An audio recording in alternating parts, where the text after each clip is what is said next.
RageBarTv here, back with a new video on how to gear. This video is going to be targeted towards new players to the game who are wondering what is the process they need to take to level up their character and get the highest gear obtainable. First, we're going to start with the basics. When you hit level 80, your item level should be around 250 to maybe 260 depending if you got lucky. First thing you want to do is open your dungeon journal, and you'll be able to see everything that you need right in front of you. As you can see, I'm on the new chapter, which is up here, new chapter, old chapter.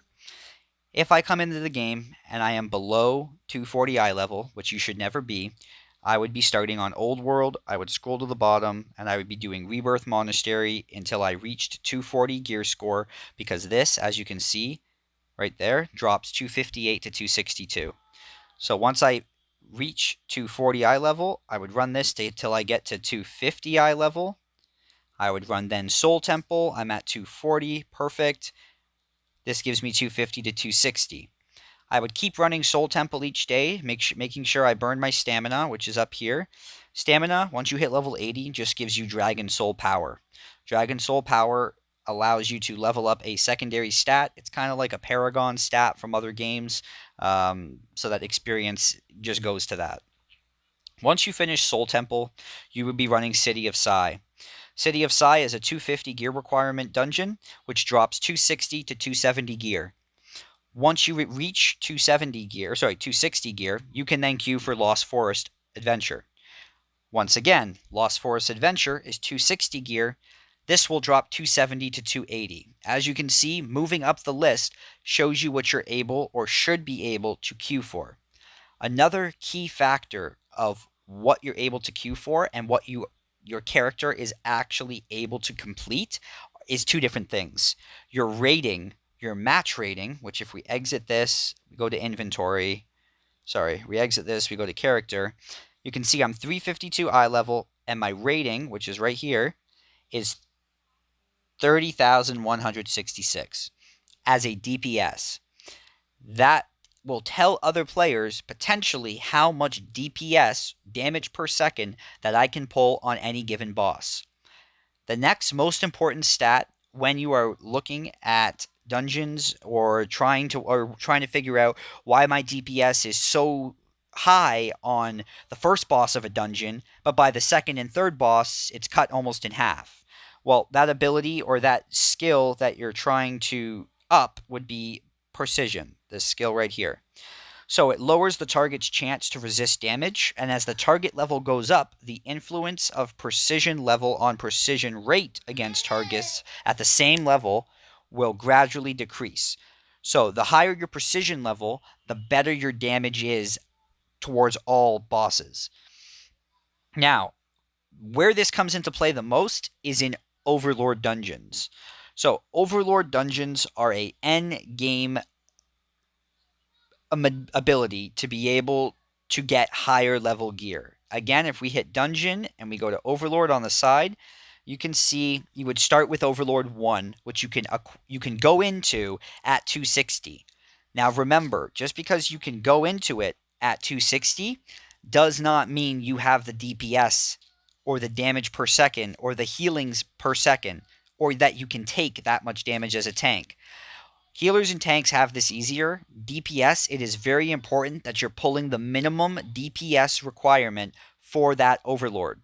To move up, or if you think you're ready to move to OverLord 2, 3, 4, you need to ask and look at yourself on the first boss of one of these OverLord dungeons that give you a very big buff. Do I have enough DPS? Am I able to pull, for example, an OverLord 1?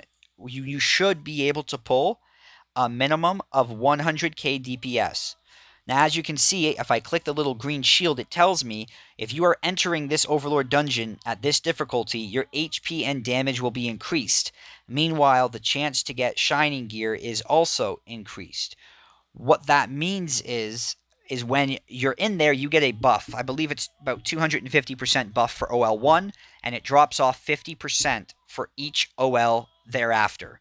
So OL2 would be 200, OL3 would be 150, etc., so on and so forth, until you reach Black Hole, which is OL10, And OL10, sorry, black hole, is 0 DPS increase. You are doing raw damage. You need to be doing minimum 1 million DPS, not just on the first boss, but also on the second and third boss.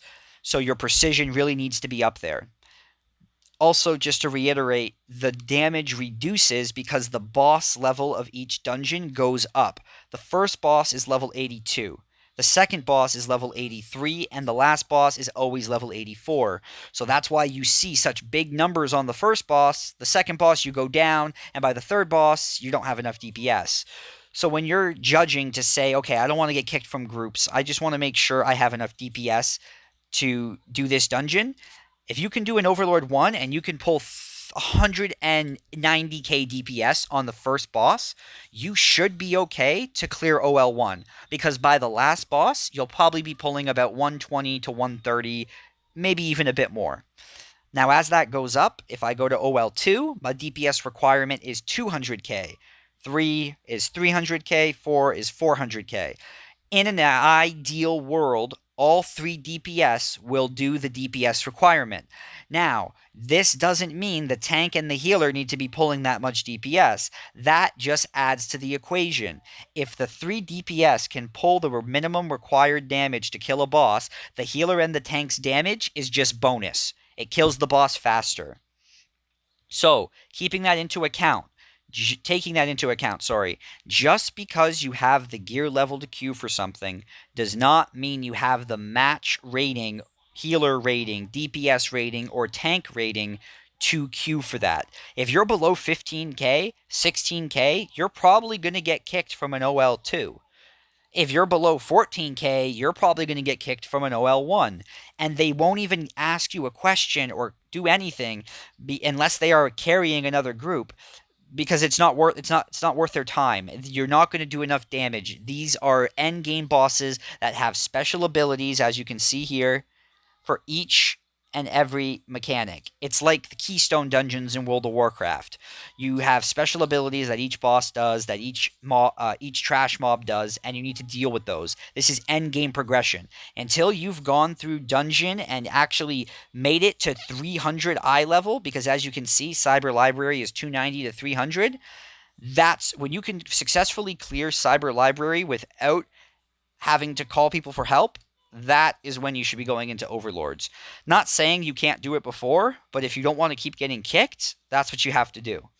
This, again, is for new players who are completely new to the game. They have nobody helping them. If you have somebody helping you, this is a different story. None of these tips or tricks will matter because that person will just boost you through it. I really hope this guide helped new players. Please comment, rate, and subscribe for more videos. Thank you. Stay safe.